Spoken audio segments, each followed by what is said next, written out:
We didn't move the booster, did we? The thing that moved, the boost the signal. Oh, the hallway. Yeah. Thank you.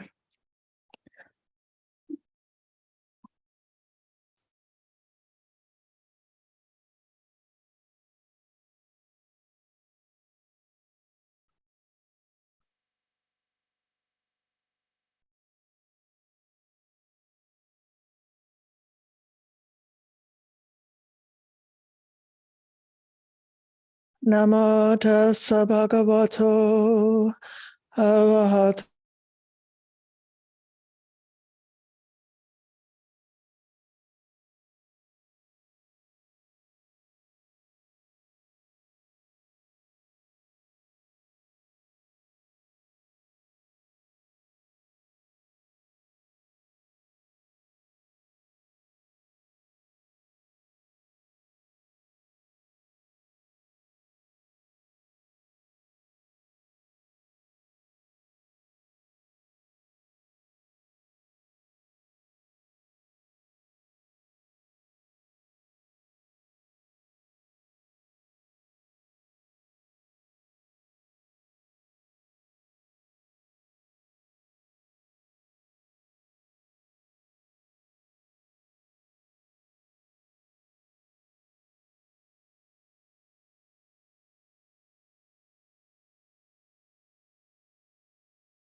welcome, dear friends, to this Tuesday night program at Dhammadharini.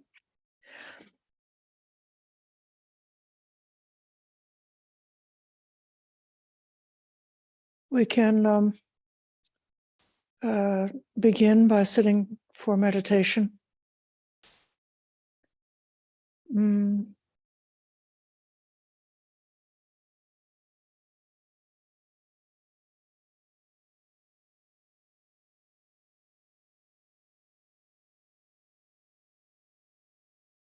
Let us strive for tranquil meditation tonight, for as much collectedness of the mind as can be mustered together in a brief meditation sit.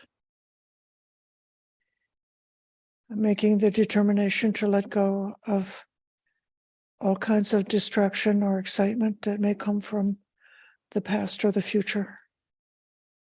Simply to be contented with what arises in the present body, in the present moment.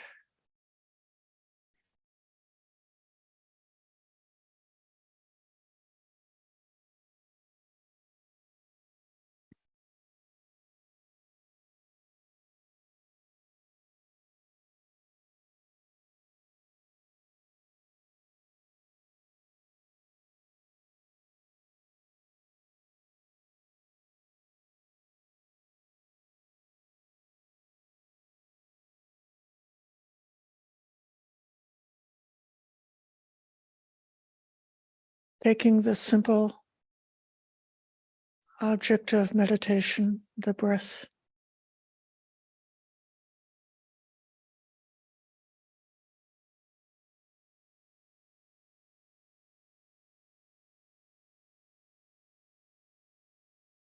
noticing the rise and fall of the breath in the material body.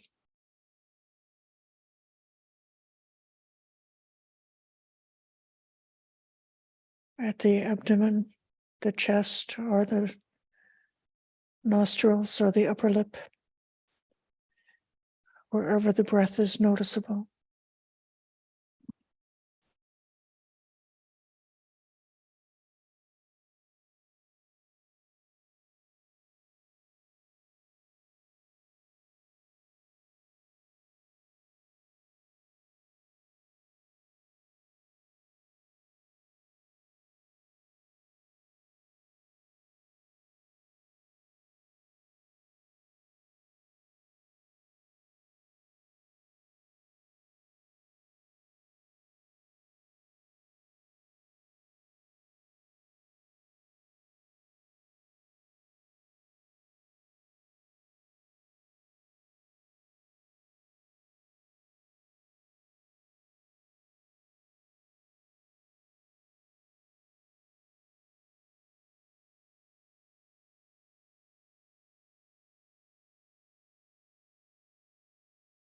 Aware of the movement of the breath.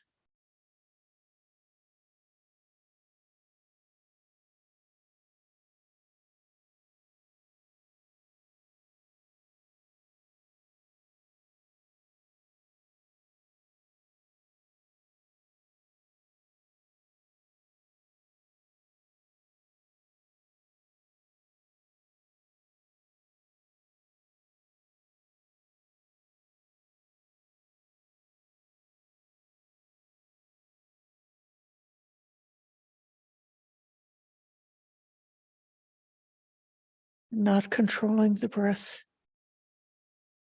just allowing the body to breathe by itself.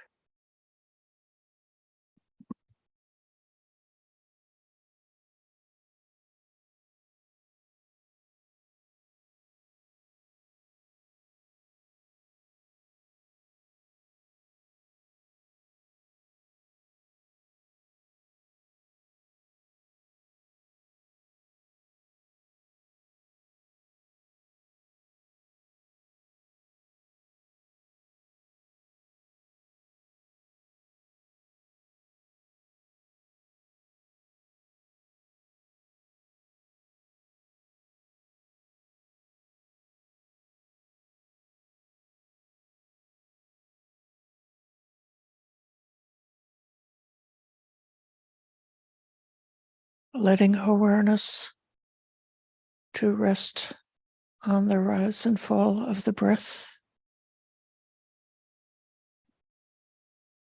Awareness has nothing to do except to know the rise and fall of breath.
No need to get into liking or disliking. It doesn't matter. Just awareness of the breath.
No need to get into labeling. This is in breath. This is out breath. It's enough to just have direct awareness. The labels can be a burden, can be let go.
No need to exercise willpower to stay with the breath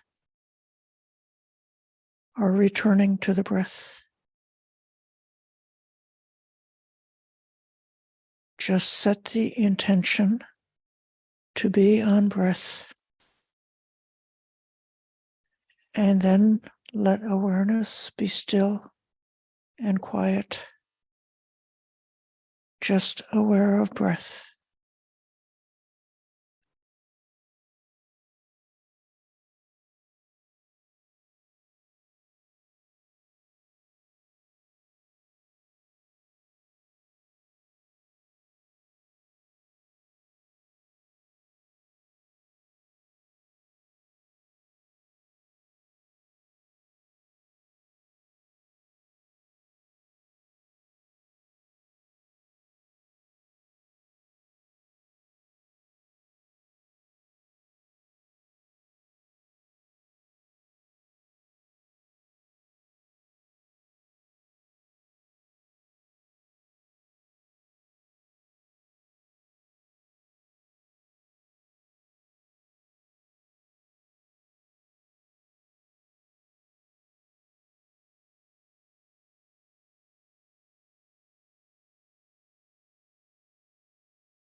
Anything else coming into awareness? No pushing or pulling.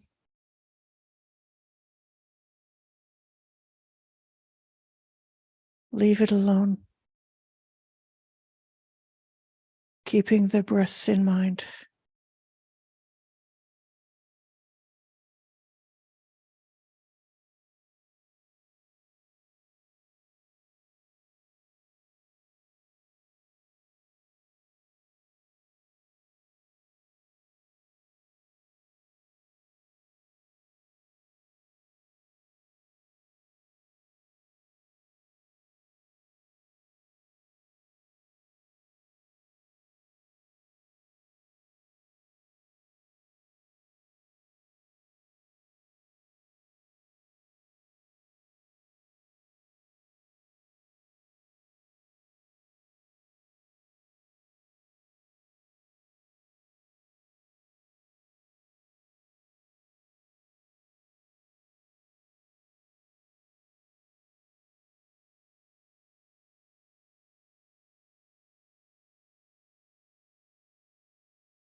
Dear friends, this evening I promised to speak a little bit about the Arahant Bhikkhuni Dhammadina. So this is a bit of a bridge, isn't it? We just finished celebrating the International Bhikkhuni Day and recalling the accomplishments of the original enlightened bhikkhunis in the ancient times, the ones who were the direct students of the Buddha. And then as well, we go from topic to topic according to the interest and suggestions of you, our students. Somebody had asked about the samatha practice, and I personally have been. There's been something starting to become feeling strong in my mind recently about Venerable Dhammadina's most famous teaching, which is the Chula Vedala Sutta. And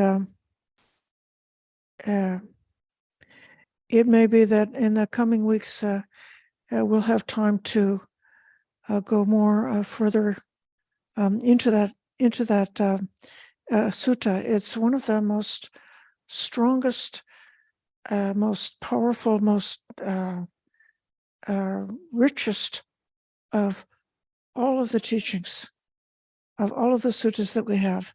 This is number 44 in the middle length discourses. So I'm not going to give a deep discourse about this sutta because it's too rich to be covered in a brief session such as we have today. But I'm going to say a few things about the bhikkhuni who spoke this, her background story, and some of the reasons why she seems to be so worthy of appreciation and respect.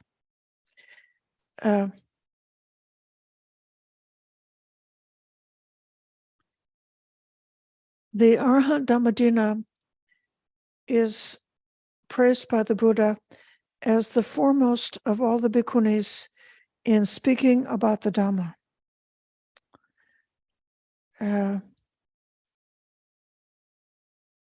She had, in previous lifetimes, had several notable meritorious experiences of generosity and encounters with the previous Buddhas in the previous eons. So then came into this lifetime with a lot of merits. So this is the mark of somebody who is going to have a comfortable life. It's said that she was born into the family of a millionaire in the city of Rajagaha, the capital of Magadha. Her childhood was happy and comfortable. She was beautiful. When she reached a marriageable age, she was arranged to marry a young man named Visakha, who was also from an equally wealthy family. He was a personal friend of King Bimbisara. And King Bimbisara was one of the main patrons of the Buddha, and King Bimbisara himself has a very lovable story.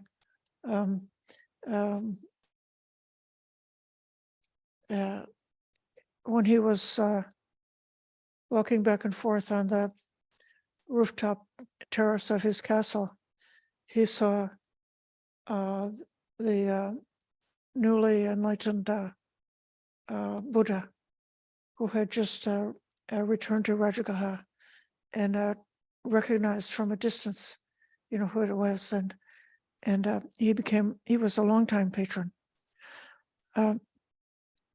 So during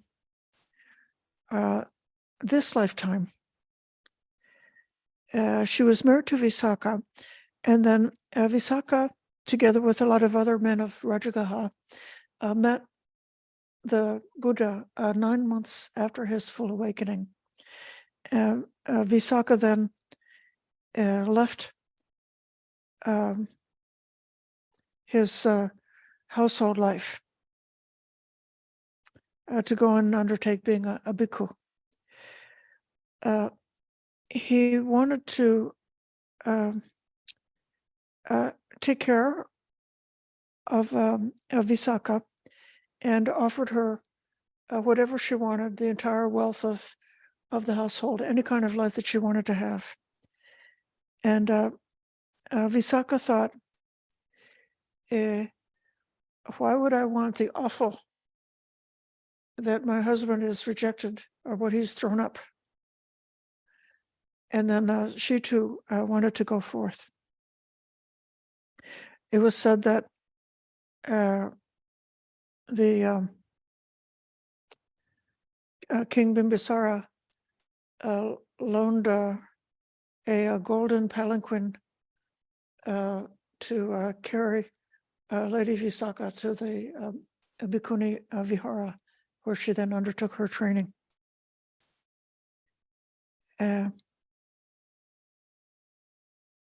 So the Bhikkhuni Dhammadharini very quickly attained full enlightenment.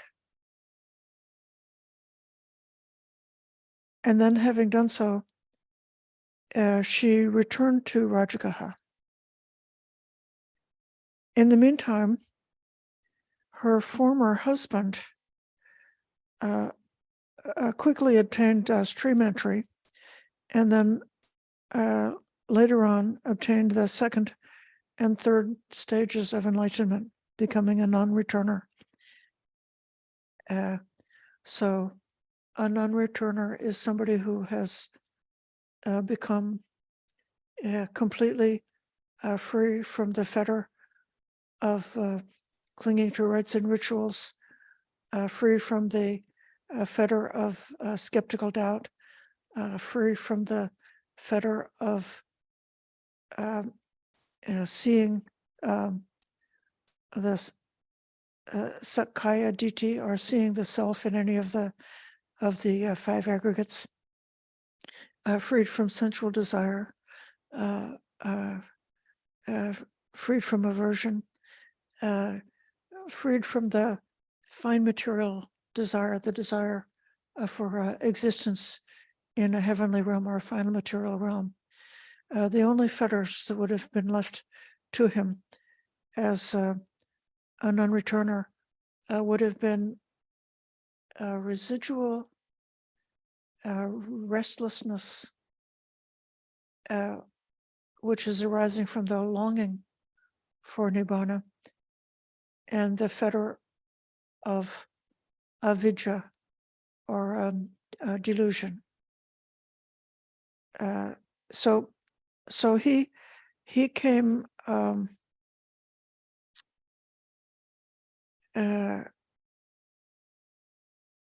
the he returned back. In the meantime, Dhammadharini, after she became ordained and obtained her full awakening, she found it difficult to practice meditation in the Bhikkhuni's Vihara. Apparently this Vihara was a busy, there's such a thing as a busy bhikkhu or a busy bhikkhuni who's doing a lot of service and a lot of work and involved with many activities and seeing many people. So in order to practice more properly, she wanted to go to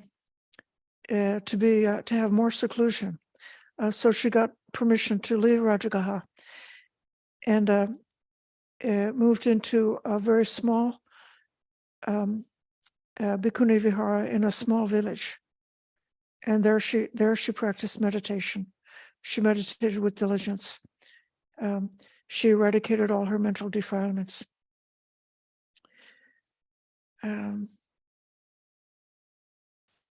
She had a wonderful ability to explain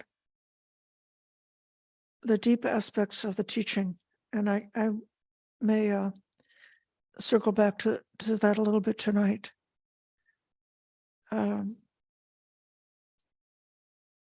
She returned to Rajagaha for the purpose of helping her relatives and her other disciples to realize the teaching. Meanwhile, her former husband came back, and he noticed that she had returned to the city, and he didn't know whether she returned because she was dissatisfied with a life of seclusion and meditation, or whether it was because she had accomplished the goal. Instead of making any accusation that she was dissatisfied or something like that, he decided to question her about the Dhamma. And these are the questions that are given in that Chula Vedala Sutta, the shorter sutta on the series of questions. And he asked progressively more profound and more deep and subtle questions until he finally was realized that what her attainments were.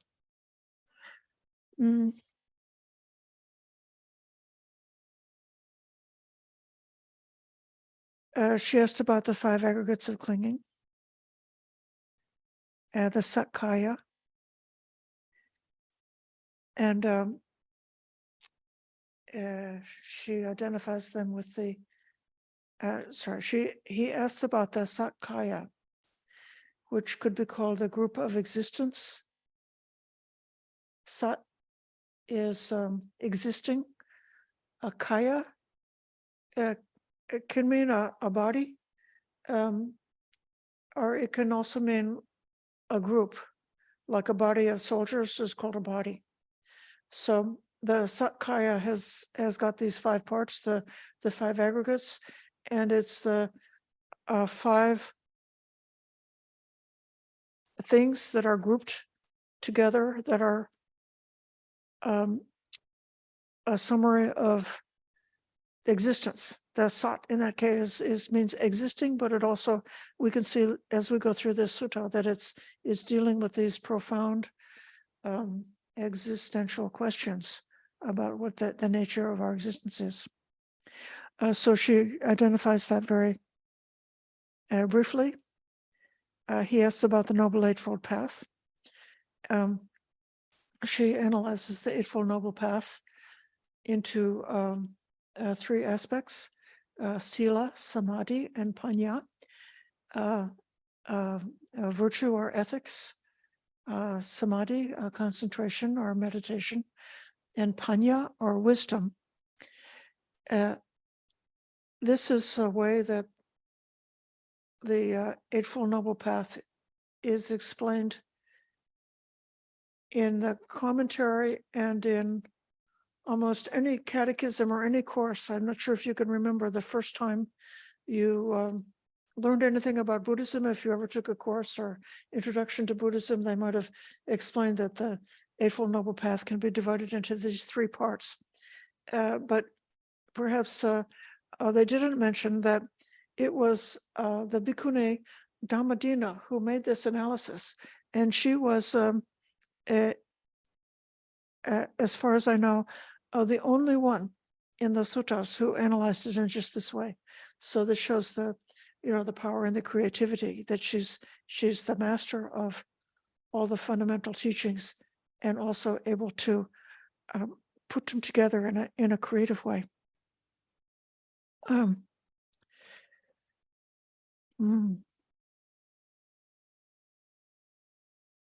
She speaks about the formations of the sankhara, and she speaks about the cessation of perception and feeling, which is the ultimate of the formless meditations, which are aspects of the immaterial attainments. This is an aspect of jhana. One thing that I find so powerful and beneficial and useful in this particular sutta is that that Bhikkhuni Dhammadina puts the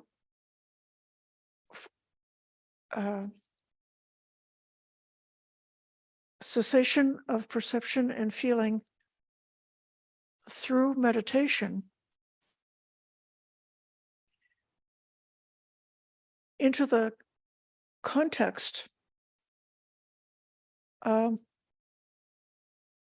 dukkha and the cessation of dukkha. She ties them together so that you can see the purpose of this meditation in terms of our liberation, of our escape from dukkha. So she has started at the beginning giving, this is the Buddha's summary of dukkha, is the clinging to those 5 aggregates of existence.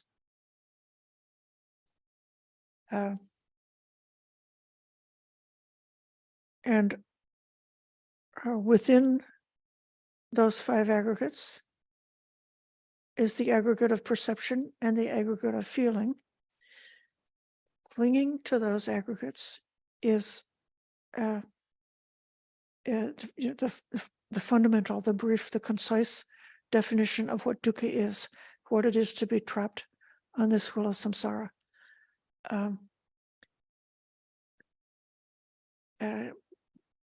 To whatever extent one is able to experience in meditation these mental habits, constantly creating perceptions, constantly experiencing feeling, and all of the reactivity that arises from feeling. If we see how those things work, we may see how the habits or the process of the mind are keeping us trapped in samsara, trapped in this world of existence. And if we are then willing to let them go and able to experience within meditation that those processes, the process of perception, the process of feeling, is actually optional. We don't need it. It's only because we got born in the kama loka, in the realm of existence that's characterized by sensual desire, that we're so much trapped and caught up in these mental habits. But if we can see that, well, those habits are optional, then you can see the possibility for freedom. In terms of this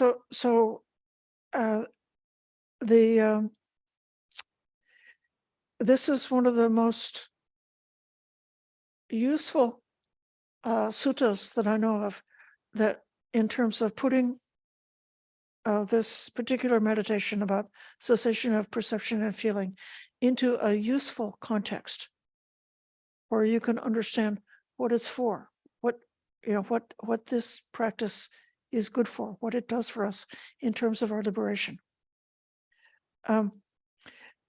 She speaks about feeling, and again, and this is a very memorable, basic teaching, but it's formulated so clearly by Lady Dhammadina, the idea that the underlying tendency where there is a pleasant feeling, there's the underlying tendency for greed. Where there's an unpleasant feeling, there's the underlying tendency for aversion. Where there's a neutral feeling, there's the underlying tendency for delusion. But then it's also, there's the possibility for a neutral feeling which is escaped from that tendency for delusion. So she gives the explanation of the latent tendencies in connection to feeling, and then gives another a section which I have to say I don't yet know for sure. She gives the teaching what's called counterparts.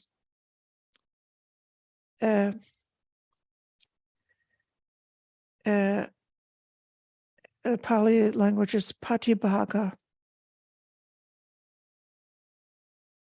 And I'm not sure whether Lady Dhammadharini is unique in giving this teaching. I haven't came across it in other places, but I still, for a future talk, I have to find out whether this teaching about patibhaga is something that is widely taught, or if it's her creative addition. She says that painful feeling is the counterpart of pleasant feeling. Pleasant feeling is the counterpart of painful feeling. And ignorance is the counterpart of neither painful nor pleasant feeling. This patibhaga has one meaning, which is the sense of the opposite. Something is the opposite of something else. And then it has a secondary meaning of something which is a next step in a progression or a fulfillment of something else. So when she says that painful feeling is the counterpart of pleasant feeling, and vice versa, pleasant is the counterpart of painful feeling, she's saying that there are opposites, but they are also saying that one thing leads to another. While we're trapped in samsara, this is what modern psychologists call the hedonic treadmill.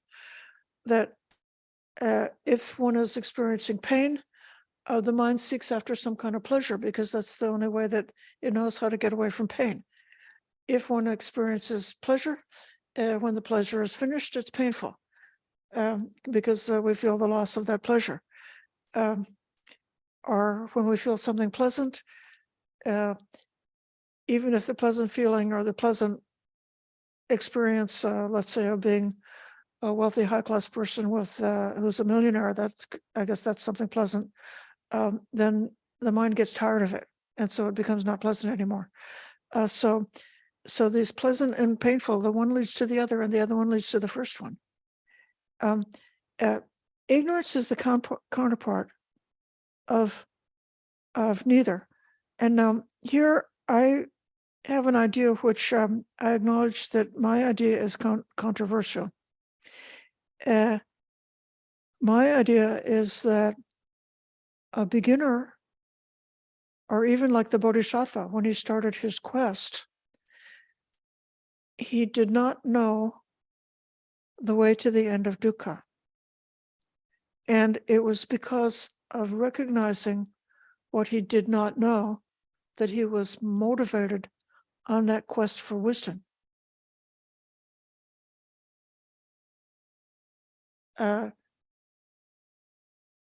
Likewise, in the First Noble Truth, it says that dukkha should be fully understood.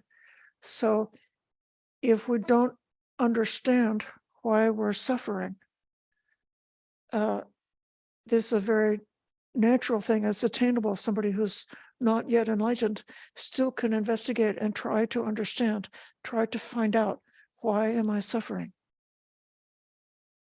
And so in that way, the escape from ignorance starts from ignorance. So they're both the opposites and also one thing leading to the other. The reason why I'm not going to assert this very strongly is because I found a different sutta in the Anguttara Nikaya that says that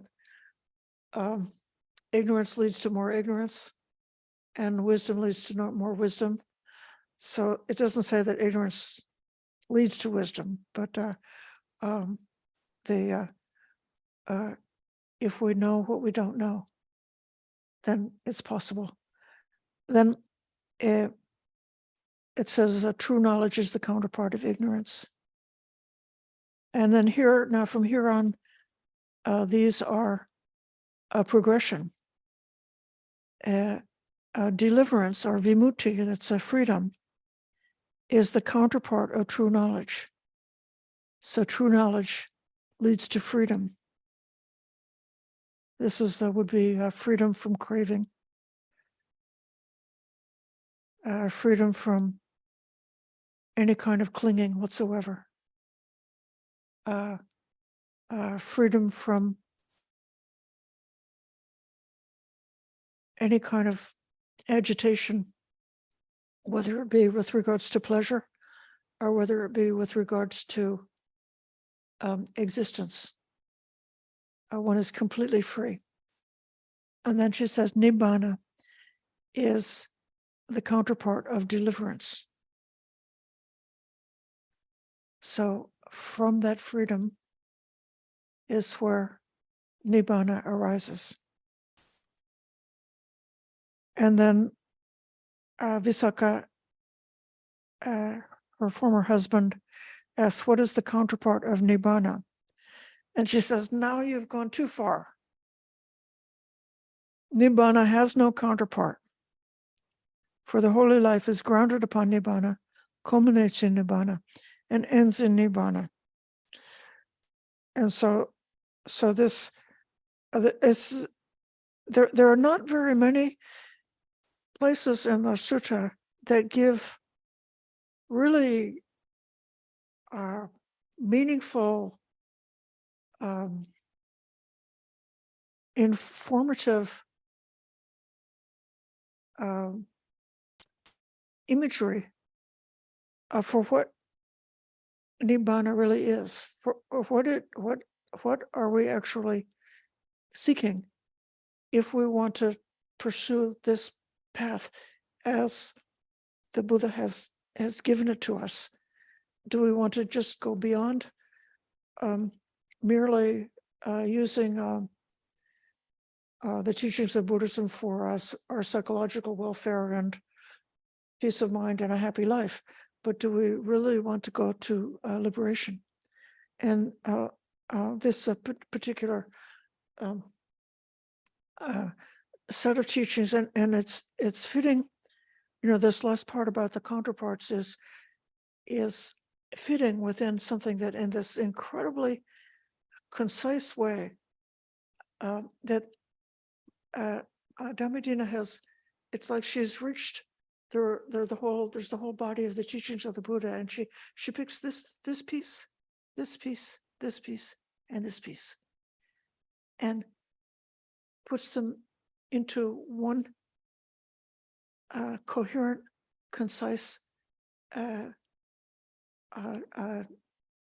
exposition, which shows a short and direct path to nibbana. I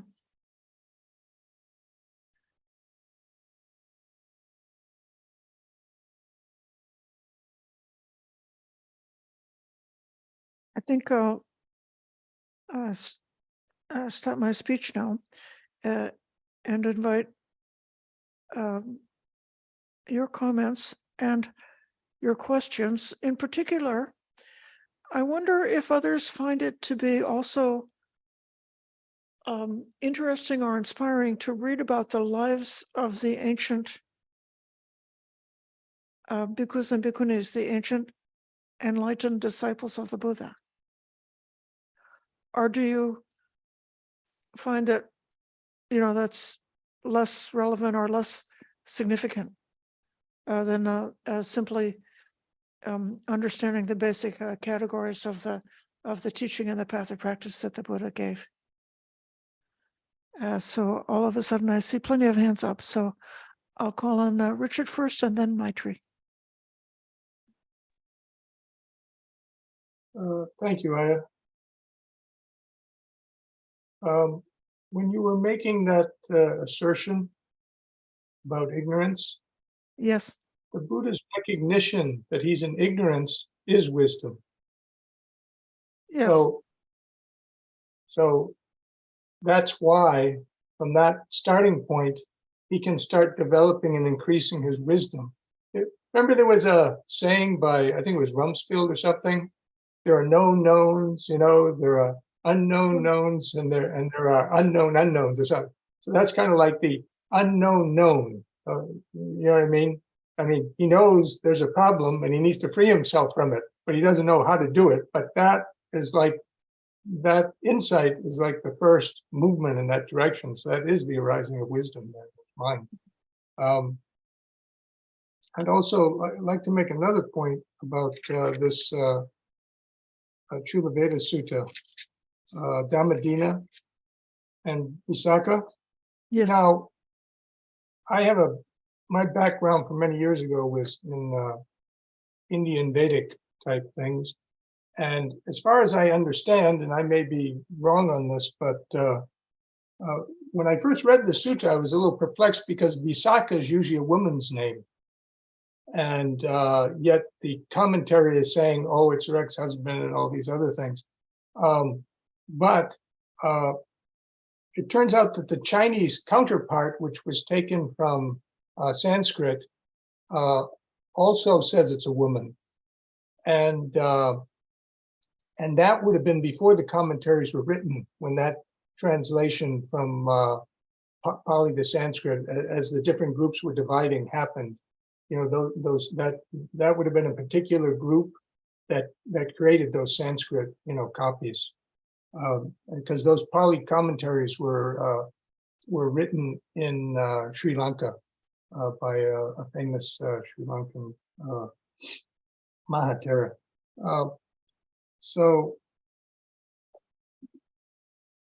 And I'm kind of wondering if maybe the story was changed again because of here are two women talking together in the highest levels of Dharma. You know what I mean? So it's one thing to have one woman talk, but no, a guy. There's got to be a man in there somewhere getting the ball rolling, so to speak. You know what I mean?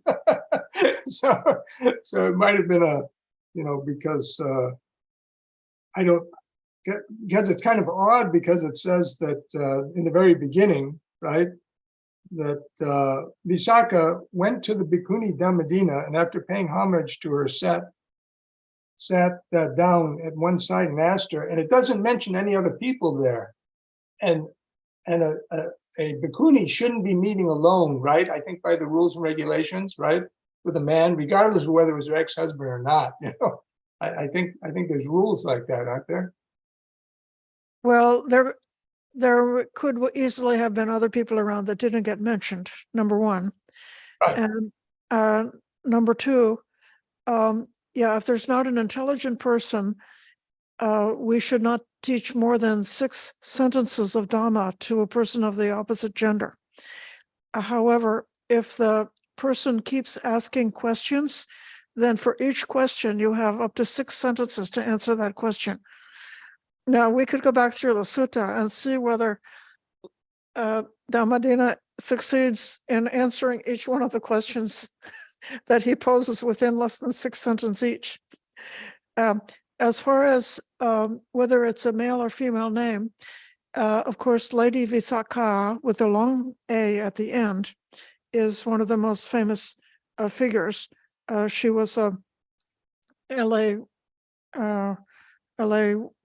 a woman of tremendous wealth and power. I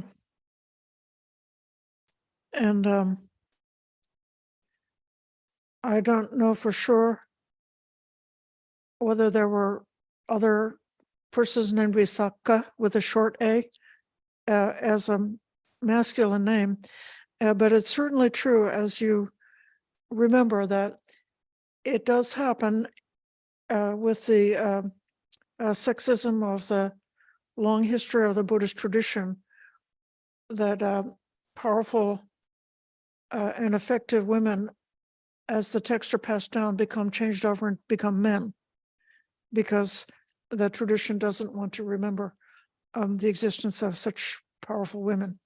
So I don't know the answer to that question. Thank you so much for those comments. I really, I know that you love this sutta very much as well, and I really would like to spend more time with this sutta, perhaps.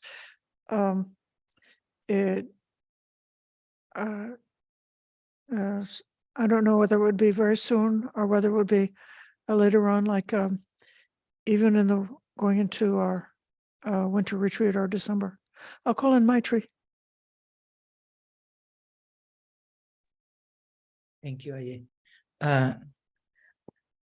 I had a question, but I also wanted to comment quickly, a brief comment to Richard's question about the and what you mentioned about the long A at the end, Visakha versus Visakha. Also, I know in the Sinhala language in Sri Lanka, that's spoken in Sinhala, the short A, there's names with the last letter being a short A is male, and a long letter, long A is female. So in this case, I think Visakha versus Visakha is the female versus the male. So I think that's very, it's seen in some of the languages in coming from that base of Sanskrit through. So just wanted to comment. I also wanted to kind of mention that reading or learning about the different disciples, the foremost disciples, and their lives, their stories is very, very meaningful sometimes and helpful to one's practice, and I find it very useful. I haven't read about many of them, but I picked up and read a little bit about Mahamoggallana, and sometimes these ideas that you see, they come back to you, like in doing something, you kind of feel, oh, that's what happened, and it's very encouraging and very helpful. I also had a question, or rather trying to a clarification. So you mentioned the three baskets, like Sila, Samadhi, Panya, and the Eightfold Path. So I'm trying to figure in my mind which ones go into which one. And what I figured was that the first two factors of the Eightfold Path fall into Panya. I think Samma Ditti and Samma Sankappo. And then the next three, right speech, right action, and right livelihood, fall into Sila. And then does the last three, the Samma, the right effort, right mindfulness, and right Samma Samadhi fall into Samadhi? Is Yes. that? So That's right, but also does fall into. That's just how we learned it. And so why do we think that Panya comes at the end, and yet in the Eightfold Path it comes at the beginning? Well, so the Eightfold Path is a kind of a spiral that keeps going higher and higher. And you must have had some kind of a little tiny piece of wisdom to get started at the beginning of the path. That was your starting point, your first samadhi, which was not complete, but it was enough to be able to go on and make the effort. So they say about understanding about karmas, seeing cause and effect in terms of karma, and they talk about believing that there are enlightened sages in the world who are worthy of respect is another piece. This is the initial samadhi that you need to get started. And then there's a part about seeing that there is a mother and a father. Now, what's that about? Well, in one explanation is, well, how could anybody be so stupid that they don't think that there's a mother and a father? That doesn't make any sense. But one explanation I saw is this has to do with whether it's worth it to make merit on behalf of your parents who are deceased. And this is if a person has the materialistic or the annihilationist point of view, and you think mother and father, they're dead, they're gone, I don't have to even think about them because they don't exist anymore. And therefore, there's no need for me to continue having gratitude or any kind of feeling or doing merits or recollecting mother and father. So according to this theory, that first part of right view that one should have is not to have the annihilationist point of view or the materialistic point of view. And then it would be like at a much higher realization of samadhi, where one fully comprehends the Four Noble Truths, which is also another way that the samadhi is described. Yes, so this is the way that we learned it, as exactly in this division. Thank you, Ayya. Maureen.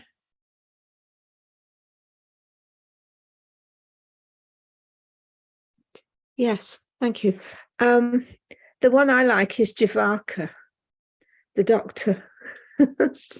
And I think that the Buddha had a great deal of respect for Javaka and his methods. You know, that it's important to have diagnosis before you go on to treatment and things like that. And so I find Javaka very attractive as another follower of the Buddha.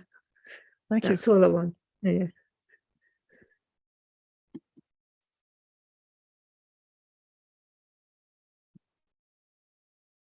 There's a way that the things which are very specific and particular about the lifetimes that we got, the samsaric existence, the commonplace particulars of our existence are like, this is the earth that we have to grow in. And so any insight or wisdom that we can gain has to come from our way of seeing and comprehending the specific aspects of our life. So then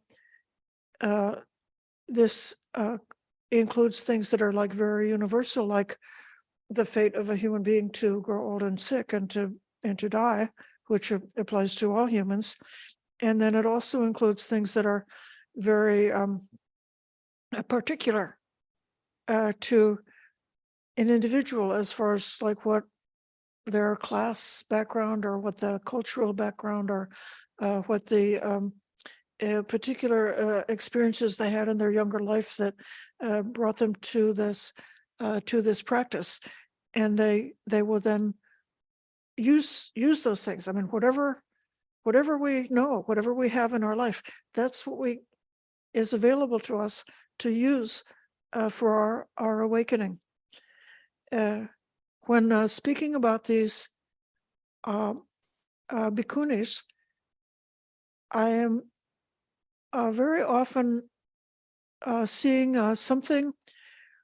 There's a certain ambiguity that women have about their status or their position in the world. Someone like Lady Visakha was a powerhouse in her own right. She had a lot of her own wealth. She employed many people. She must have owned a factory because she was able to offer a robe cloth to be made up for 500 bhikkhus. So she must have had a lot of people working for her who could make up 500 robes in a hurry. But then in another way, like even a wealthy woman is sort of like an employee in her husband's household if it's a situation where he's got a career and a vocation and his wealth and everything, and then she's kind of been given away and she gets the use of the household money, but she doesn't like have her own money, doesn't have her own wealth, or whatever she has or whatever she's put together can be, so easily taken away. And in that way, if it's true that there's a certain way that somehow it seems to be more like simple for the guys to know, I am somebody, and more ambiguous for women, then it could be that the women have got a head start on realizing the non-self because they see the complexity, or that whatever is constructed as a self or as one's position or as one's status in a society is more of an uncertain and a changeable thing, not something that one can be so positive about being the owner of one's position in life. That's just one example that I have. I'm going to read off a question from Damon before I come back to Richard. Damon is asking, did the Buddha teach masculine and feminine energy, which an individual might have? Not exactly. The differences between men and women I read in the sutta is mostly about the social structures that people are caught up in. So because of their socially defined roles, they may have certain kinds of experiences. But I don't really find in the Buddhism about like the divine feminine or something. I have heard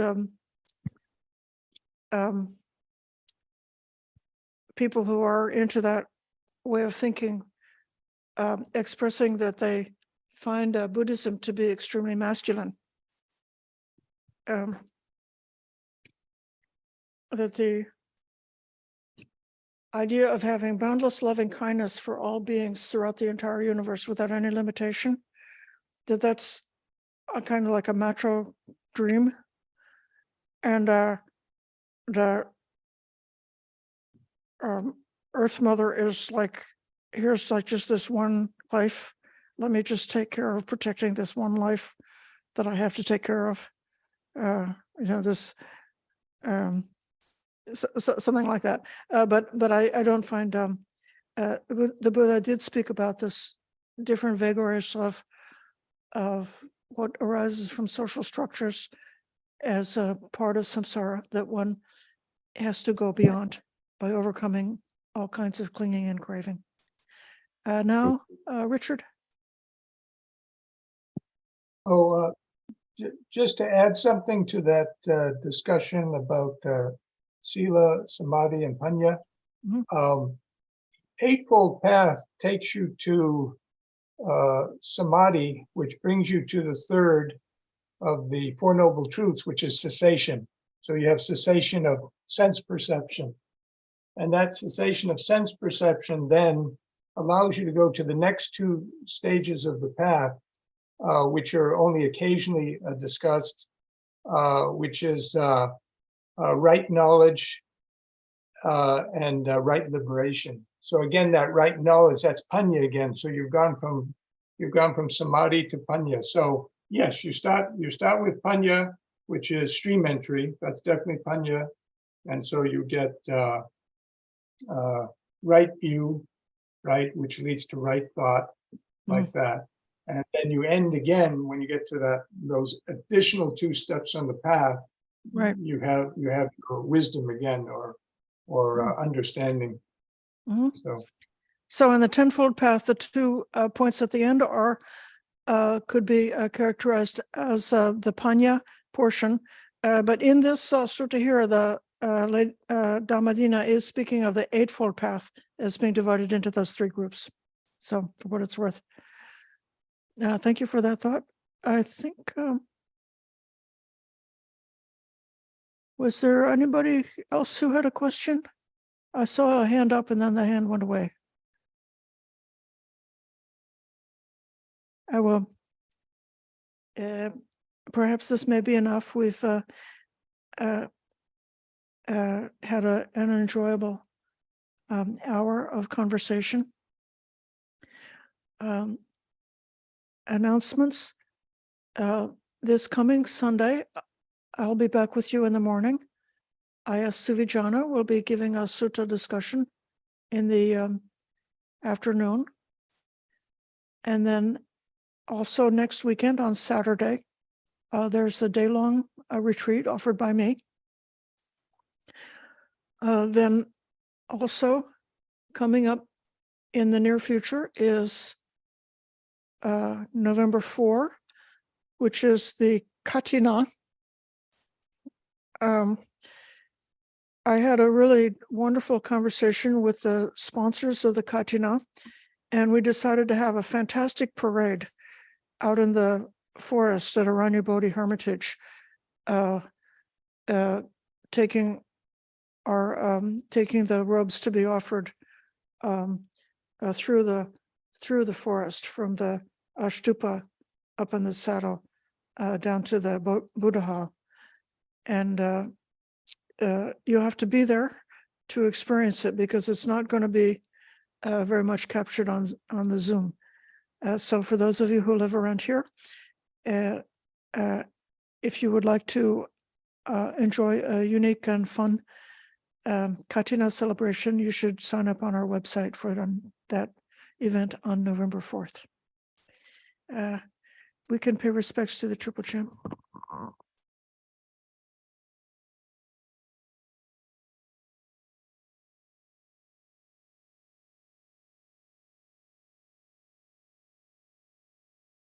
Araham Samma Sambuddha Bhagava Buddhang Bhagavantang Abhivademi Savakato Bhagavata Dhammo Dhammam Namasami Supatipanno Bhagavato Savaka Sangho Sangham Namami.